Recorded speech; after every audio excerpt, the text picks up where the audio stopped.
Hello, students. Welcome to the classroom of social studies. In our last session of resources, we had studied that anything that can be used to satisfy the needs is called a resource. Now, we have also studied that anything becomes a resource only when it can be utilized or it becomes useful for everyone. So, utility and usability makes anything a resource. We have also discussed the classification of resources in human resources and natural resources. And we have also studied the classification of natural resources on two bases, on the basis of development and use, and on the basis of origin.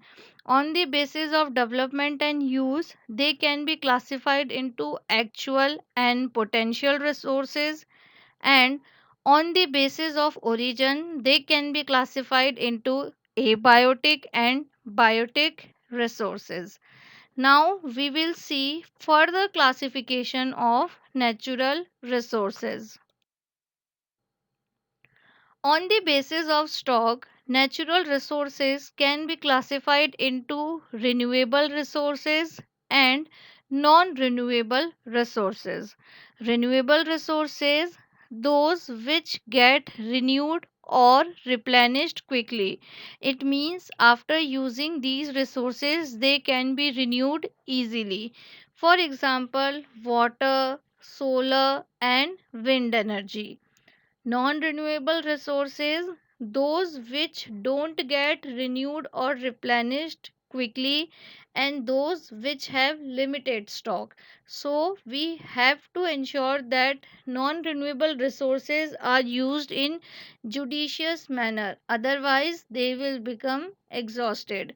For example, coal, petroleum, and natural gas, all these are available in limited quantity. So these are non renewable resources.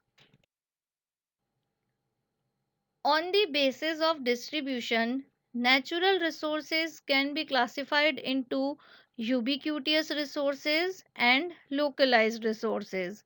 Ubiquitous resources, resources that are found everywhere. For example, air we breathe, water we drink, etc. We all breathe, we all drink water. So these kind of resources are available everywhere. And localized resources, resources that are found only in certain places. It means these kind of resources are available in few areas and for few quantity of people. For example, copper, iron ore, etc. Now you must be wondering how to remember all the types of natural resources. I have made this easy. I have made a simple short mnemonic or memory trick so that you can learn these classification in an easy manner. For example, I have made a simple sentence. Amit bought apple, papaya, raisins, nuts, and unique thing for lunch. Here in Amit, A stands for abiotic and in bought B stands for biotic. So for abiotic and biotic, Amit bought. In apple, A stands for actual and in papaya, P stands for potential. So for actual and potential, apple, papaya. In raisins and nuts, R stands for renewable and in N stands for non-renewable. So for renewable and non-renewable, raisins, nuts. And unique things for lunch, U stands for ubiquitous and L stands for localized. So Amit bought apple, papaya, raisins, nuts, and unique things for lunch is a easy manner in which you can learn these classification. You can make these kind of simple memory tricks by yourself. Now, as we all know that the distribution of natural resources is unequal and it depends upon number of physical factors. For example, terrain. Terrains means natural features of land, elevation, slope, and orientation. It means in some areas plains are found, in some areas desert are found, in some areas mountains are found. So these all are terrain. Climate, as we all know that the distribution of resources is mainly dependent upon climate. Whatever the climate of any area is, resources are also fixed according to the climate. Altitude, in general term it means height, and in geographical term it means distance above sea level. It means different areas have different kinds of altitude, so the resources are also different from place to place. So terrain, climate, altitude, these are three physical factors on which distribution of natural resources are dependent. Now, what is human resource? It refers to the number means quantity, and abilities. Which kind of abilities? Physical and mental abilities of the people. It means it is the quantity of the people, and in simple manner we can understand this: how many people are there along with how much they can contribute or give mentally and physically is also known as human resource. For example, school is a kind of human resource. Why? Because in school it it refers to the number of teachers, workers, principals, and their abilities, uh, which makes school a human resource. People are human resource. Now, what is human resource development?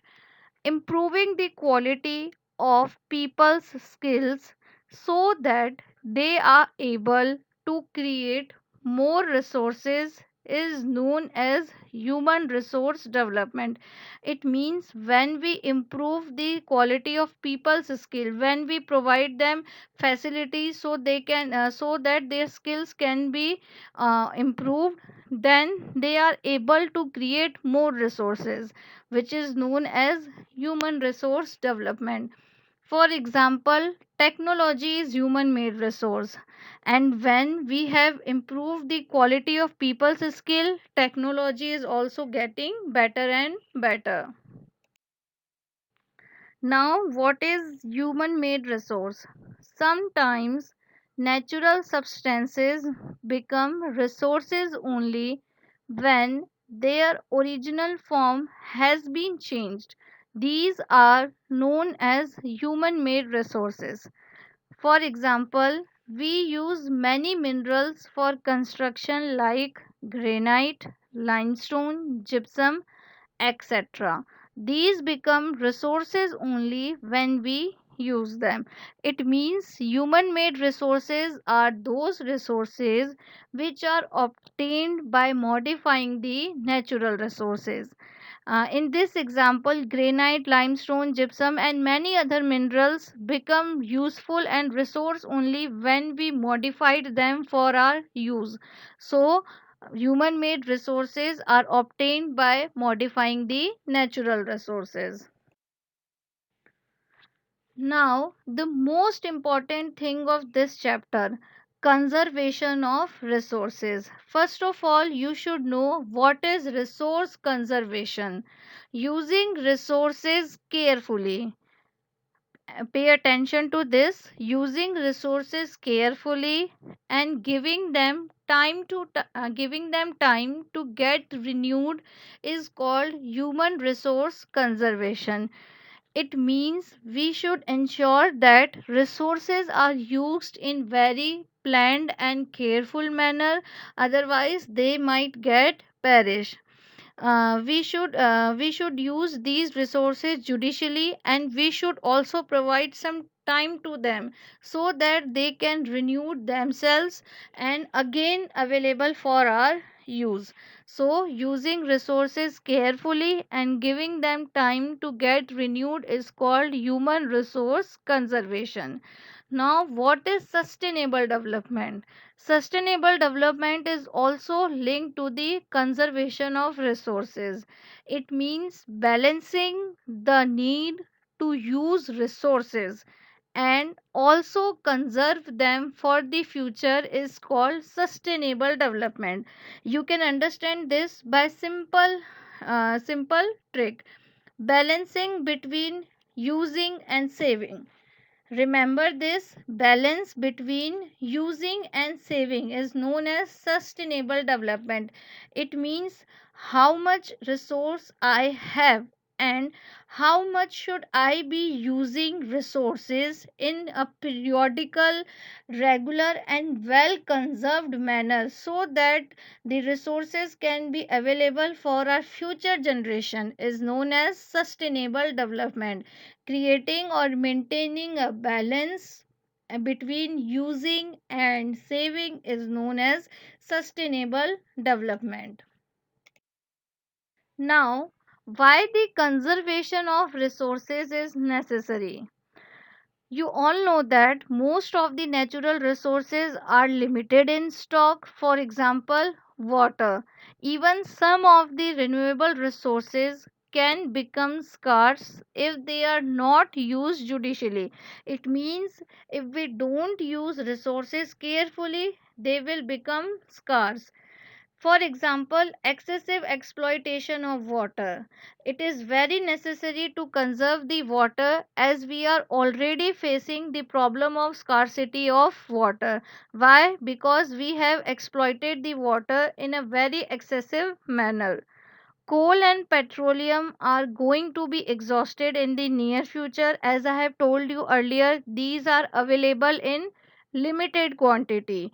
So, it is important to conserve the natural resources.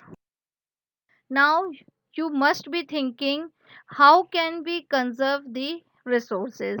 Well, we all can conserve the resources by following simple 3 R's.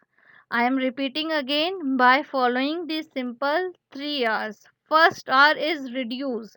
We should reduce the utility or the consumption.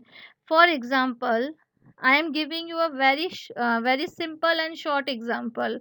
When we are standing in traffic, we should switch off our vehicle so that petrol can be saved. So, in this manner, we have reduced the consumption or utility. So, the first R is reduced. Second, reuse. We should create things which can be reused in our nature easily. And third is recycle. Recycle means we should recycle the discarded items whenever possible. The greatest example of recycling is best from the waste. I know you have also tried the DIYs of best from the waste. It is the best example of recycling. We should recycle as many items as possible. So, by following reducing, reusing, and recycling, I am repeating again, reducing, reusing, and recycling, we can conserve our resources. You can see in both these diagrams the 3 R's I have mentioned. First one is reduce, second is reuse, third is cycle. Reduce, reuse, recycle. These three are very important for the conservation of resources. The last, I am giving you a small activity. It will be a super fun for all of you. Give 4 examples of following resources. Abiotic. What is abiotic? All non living things come under abiotic. Non renewable, those which don't get renewed or replenished quickly, or those which are available in limited quantity. Renewable, those which can be renewed or replenished easily. Localized resources, these types of resources are available in certain areas only. Ubiquitous resources, these are available everywhere. We can find the ubiquitous resources everywhere on the earth.